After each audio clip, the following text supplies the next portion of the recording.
আজকে আমরা এমন একটি জিনিস নিয়ে আলোচনা করব যার ভুল ব্যাখ্যা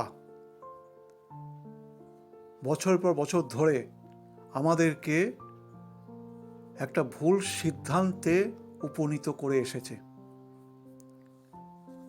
সেটা হচ্ছে ধর্ম।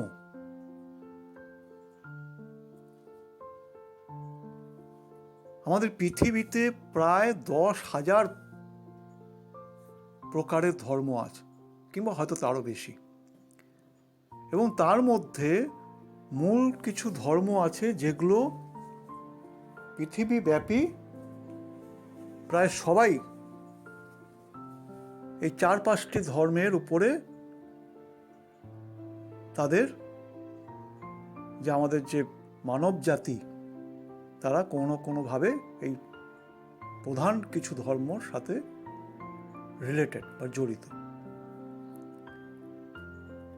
এবং ধর্মের ব্যাপারে প্রথমেই যেটা কথা আসে, সে ধর্ম কিন্তু সমস্ত পশু পাখি বা জীব জগতের জন্য নয়। অর্থাৎ তারা কিভাবে আচার আচরণ করবে সেটা কিন্তু তার উপরে কিন্তু কোনো ধর্মগ্রন্থ নেই। তা ধর্মগ্রন্থ বা ধর্মের বাণী সেটা কিন্তু শুধুমাত্র মানব জাতির জন্য। এবং এই ধর্ম কিন্তু তৈরি করেছেন কোনো মহান ব্যক্তি, যাদেরকে আমরা ঈশ্বরের বা পরমাত্মার দূত বলি। তিনি যিশুই হন খ্রিস্ট ধর্মে, আল্লাহই হন মুসলিম ধর্মে, বুদ্ধদেবই হন বুদ্ধ ধর্মে, মহাবীর জৈন হন জৈন ধর্মে, গুরু নানক দেব শিখ ধর্মে, এবং হিন্দুদের প্রধানত মূল 3 দেবতা ব্রহ্মা বিষ্ণু মহেশ্বর। এবার এই ধর্মগ্রন্থগুলো কিন্তু মানুষের দ্বারাই রচিত, এবং কোনো ধর্মগ্রন্থেই কখনোই কিন্তু অন্যের ধর্মকে ঘেন্না করা বা হিংসা করা এই ধরনের কথা কিন্তু কোথাও বলা নেই, বা অন্যের ধর্মকে অপমান করা কোথাও বলা নেই। ধর্ম হচ্ছে সেই প্রচার বা সেই লিখিত বাণী বা মুখনিসৃত বাণী যার দ্বারা আমাদের শরীরের, মানে আমাদের যে এই যে একটা ভেহিকলস টাইপের যে শরীর, আমি এর আগেও বলেছি আমাদের শরীর হচ্ছে 2টো অংশ দিয়ে গঠিত। একটা হচ্ছে স্ট্রাকচার, মানে যেটা একটা যান্ত্রিক ব্যাপার, মানে ধরো একটা গাড়ি, আর সেই গাড়িটিকে চালনা করার জন্য ড্রাইভারের সিটে যিনি বসে আছেন তিনি হচ্ছেন আমাদের শরীরের এনার্জি, বা যাকে আত্মা বলা হয়। এবং আমরা জন্মান্তরবাদে হিন্দুরা বিশ্বাসী, এবং বৌদ্ধ ধর্মেও কিন্তু জন্মান্তরবাদের কথা বলা আছে, কারণ জাতকে বুদ্ধদেবের 60টি জন্মের কাহিনী লিপিবদ্ধ আছে। তাহলে এই বিভিন্ন জন্মের মধ্য দিয়ে আমাদের এই যে ভেতরের যে এনার্জি বা আত্মা, তার পরিশুদ্ধি ঘটে, এবং সেই পরিশুদ্ধি ঘটিয়ে আত্মাকে বিশ্ব আত্মা বা পরমাত্মার সাথে, মানে যে এনার্জিটা এই বিশ্ব সৃষ্টির সময় থেকে শুরুর থেকে চলে এসেছে, যে এনার্জিটার জন্য সমস্ত মহাকাশের যে মহাজাগতিক বস্তুগুলো তারা নিজেদের মতো যে বিভিন্ন রকমের তাদের চলন ঘূর্ণন বা তাদের যে স্ট্রাকচারাল যে ব্যাপার, তাদের মধ্যে মাধ্যাকর্ষণ, আলো, আবার অন্ধকার, এই সব কিছুই কিন্তু যে এনার্জি দিয়ে তৈরি, বা পরমাত্মা বা বিশ্ব আত্মা, সেই আত্মারই কিন্তু ক্ষুদ্র রূপ হচ্ছে আমাদের শরীরের আত্মা। এবং আমরা আমাদের বিভিন্ন জন্মের মধ্য দিয়ে সেই আত্মাকে পরিশুদ্ধ করে আমরা বিশ্ব আত্মার সাথে নিজেদেরকে মিলিত করি, এবং এই ইহলোকে যাতে করে আর ফিরে আসতে না হয়।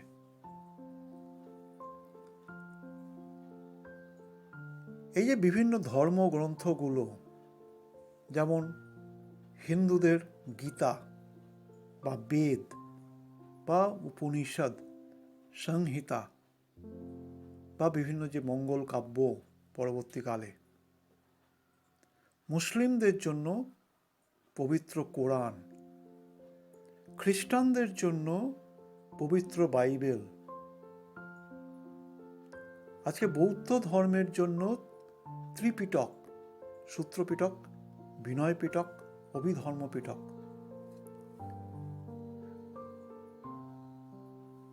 তো এই ধরনের যে ধর্মগ্রন্থগুলো, সেই ধর্মগ্রন্থগুলো যদি সঠিকভাবে পাঠ করা যায় এবং সেখানকার বক্তব্য যদি সঠিকভাবে বিচার বিশ্লেষণ করা যায়, যেটা আমরা বেশিরভাগ মানুষই ধর্মগ্রন্থ, নিজেদের ধর্মগ্রন্থ পড়ি না বা জানি না, বা জানলেও সঠিক বিশ্লেষণ করতে পারি না, সেখানে কোথাও কিন্তু অন্য ধর্মকে নিয়ে কোনো রকম অপপ্রচার বা তাদেরকে হিংসা করতে বলা বা তাদের ক্ষতি সাধন করা, এই কথা কিন্তু কোথাও বলা বা লেখা নেই।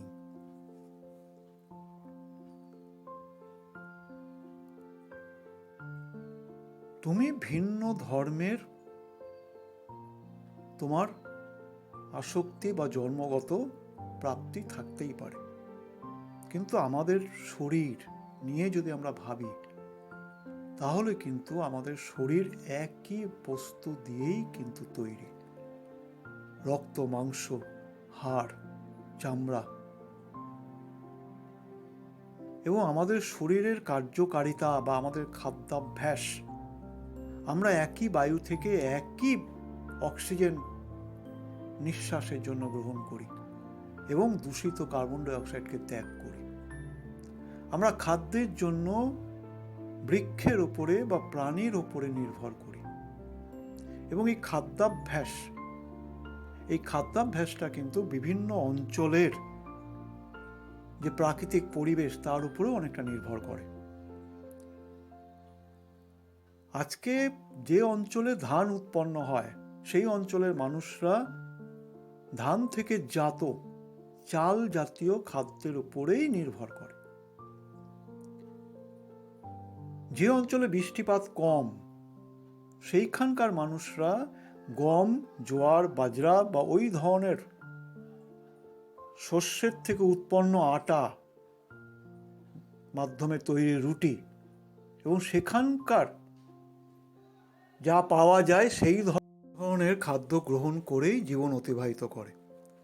আবার এই খাদ্যাভ্যাস, এটা কিন্তু আমাদের শরীরের উপরেও নির্ভর করে যে আমাদের শরীর কোন খাবারটা গ্রহণ করতে পারবে বা কোনটা পারবে না। তবে এখানে যেটা মজার ব্যাপার, সেটা হচ্ছে আমি চাল জাতীয় খাদ্য খাই, মানে ভাত খাই, তার মানে এই নয় যে যারা রুটি খায় তাদেরকে আমি ঘেন্না করব। আমি মাংসাশী, তার মানে এই নয় যে যারা শাকাহারী বা সবজিভোগী তাদেরকে আমরা ঘেন্না করব। তাহলে আমি কি খাচ্ছি বা অন্য কি খাচ্ছে সেটার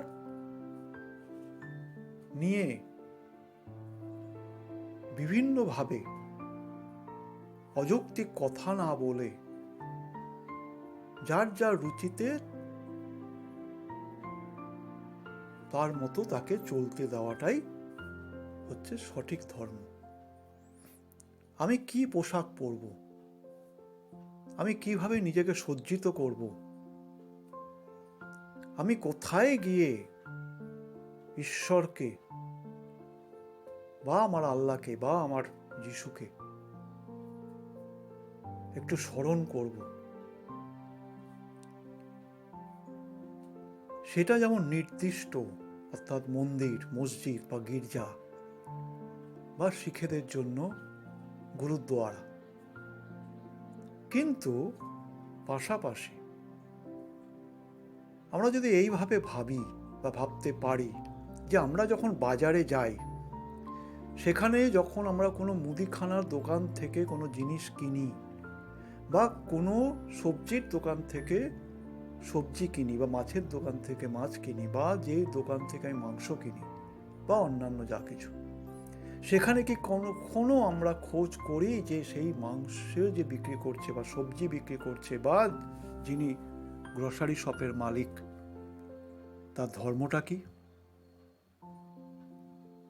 করি না। কারণ সেখানে আমার একটাই উদ্দেশ্য যে আমি সেখানে থেকে আমার খাদ্য ক্রয় করে বহন করে নিয়ে আসব, এবার আমি আমার রুচি অনুযায়ী বানাবো, খাবো। আমি যে বিদ্যালয়ে পড়াশোনার জন্য, লেখাপড়া শেখার জন্য ভর্তি হই, সেখানে কি কখনো আমি গিয়ে খোঁজ করি যে যে শিক্ষকটি পড়াচ্ছেন তার ধর্ম কি? এমন তো কোথাও প্রমাণ নেই যে শিক্ষকও উল্টোভাবে কখনোই তার ছাত্রের ধর্ম দেখে না। তার প্রধান উদ্দেশ্য হচ্ছে শিক্ষা প্রদান করা, তার ছাত্রকে সন্তান সুলভভাবে সেই মানসিকতায় প্রত্যেকটি ছাত্র তার কাছে সমান এবং তাকে সমাজে প্রতিষ্ঠিত করে মাথা উঁচু করে বাঁচতে শেখানোটাই হচ্ছে শিক্ষকের ধর্ম। সেরকম স্টুডেন্টেরও ধর্ম যে শিক্ষককে তার জাতপাত না দেখে তাকে শ্রদ্ধা করা, তার সাথে বিনম্র চিত্তে কথা বলা এবং তার থেকে যা যা ভালো জিনিস আছে, জানার জিনিস আছে, সেগুলো তার কাছ থেকে জেনে নেওয়া, এটাই ধর্ম। আজকে কোনো হসপিটালে বা চিকিৎসা কেন্দ্রে গিয়ে আমরা কিন্তু কখনোই খোঁজ করি না যে যিনি ডাক্তার আমার চিকিৎসা করছেন তিনি কোন ধর্মের, এবং উল্টোভাবে ডাক্তারও কখনো বা নার্সরাও যারা মানুষের সেবা করছেন, সেটাই যাদের মূল ধর্ম মানুষের সেবা করা, তারা কিন্তু কখনোই তার যে রুগী বা তার কিন্তু তারা ধর্ম বা জাতপাত জানতে চান না। তার একটাই উদ্দেশ্য, তার একটাই ধর্ম, তার একটাই মানব ধর্ম যে সেই রুগীটিকে তিনি সুস্থ করে স্বাভাবিক জীবনে ফিরিয়ে দেবেন। এটাই ধর্ম। সহিষ্ণুতা, পারস্পরিক সমঝোতা, পরস্পরকে ভালোবাসা, পরস্পরের সাথে কাঁধে কাঁধ মিলিয়ে হাতে হাত মিলিয়ে একসাথে পথ চলা, এটাই ধর্ম। আমরা যারা ধর্ম নিয়ে ব্যাখ্যা করি তারা ভুল ব্যাখ্যা করি, কিংবা আমাদের জ্ঞানের সীমানাটা সীমিত। আজকে বাঘ, ভাল্লুক, সিংহ বা কোনো পশু পাখি, এদের কিন্তু কোনো ধর্ম নেই, এদের কোনো গির্জা নেই, কোনো মসজিদ নেই, অথচ এদের সংখ্যাটাও কিন্তু পৃথিবীতে মানুষের তুলনায় অনেক অনেক বেশি।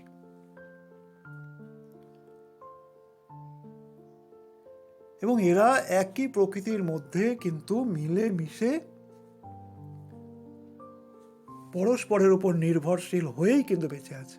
আমরা মানুষ এই পৃথিবীর শ্রেষ্ঠ জীব, তাই আমাদের উপরে একটা গুরু দায়িত্ব ভার রয়েছে। আমরা শুধুমাত্র আমাদের কথাই নয়, শুধুমাত্র নিজের কথা নয়, সবার হয়ে ভাবতে হবে। আমাদের আশেপাশে যে পশু পাখি যারা আছে তারাও যাতে করে অবহেলিত না হয়। আমরা কিন্তু প্রচুর গৃহপালিত প্রাণী আমরা আমাদের সাথে বসবাস করে, এবং সেই প্রাণীগুলোকেও কিন্তু সকাল বিকাল খাবার যোগান দেওয়া, তাদের কোনো শারীরিক অসুবিধায় তাদেরকে সঠিক চিকিৎসা প্রদান করা, এবং তাদের যে কোনো অসুবিধা, সেই অসুবিধাগুলোর সাথে আমাদেরকেও কিন্তু যুঝতে হয়, যাতে করে যার দায়িত্ব নিয়েছি সেই দায়িত্ব থেকে যেন কোনোভাবেই বিচ্যুত না হই।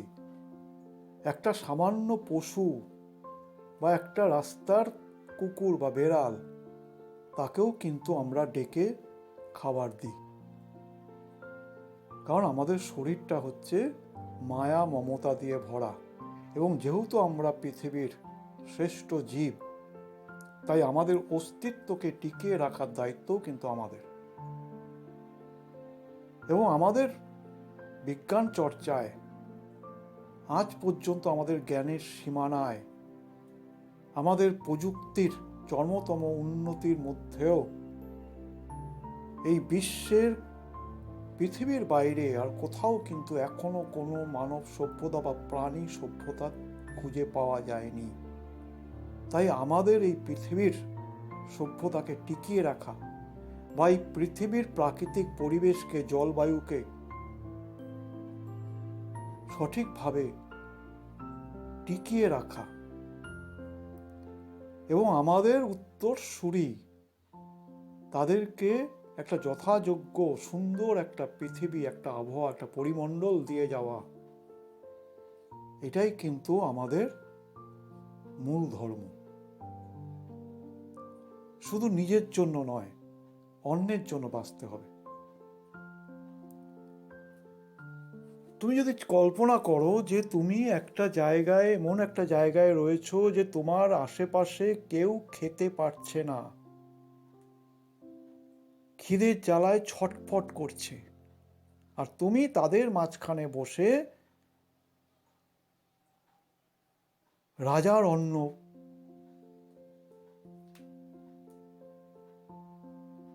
তুমি গ্রহণ করছো, পারবে? সম্ভব? সবাই তোমার দিকে তাকিয়ে রয়েছে, হাহাকার করছে, খিদের জ্বালায় ছটফট করছে, তাদের সামনে বসে তুমি পেট ভরে নির্বিচারে বা নির্বিকার চিত্তে ভালো মন্দ খেতে পারবে? পারবে না।